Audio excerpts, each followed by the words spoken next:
શ્રી ભુરકિયા હનુમાનજી મંદિર પૂજારી શ્રી વિપુલ બાપુ.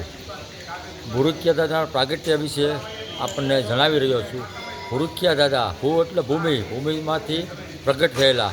સંવત 1642માં શ્રી ભુરકિયા હનુમાનજી મહારાજનું સ્વયંભૂ પ્રાગટ્ય થયું. એટલે દાદા આપણે સ્વયંભૂ તરીકે ભુરકિયા દાદા પ્રગટ થયા છે.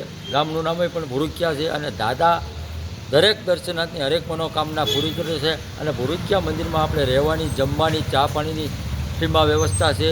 અને ભુરકિયા દાદાને બે હાથને ત્રીજું માથું જોડી વંદન કરો એટલે દાદા તમારી હરેક મનોકામના પૂરી કરે.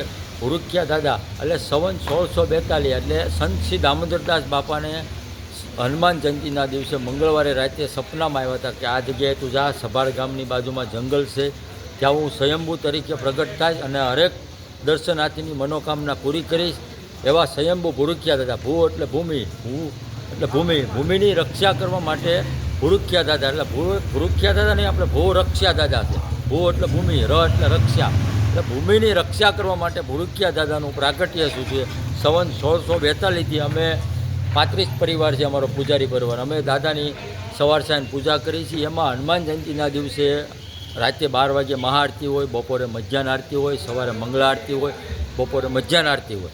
તો એ રીતે તહેવારો પ્રમાણે પણ અમે બધી વ્યવસ્થા અહીંયા કરી છીએ, રહેવાની, જમવાની, ચા પાણીની. અને દાદા દરેક દર્શનાર્થની હરેક મનોકામના પૂરી કરે છે. જય સિયારામ.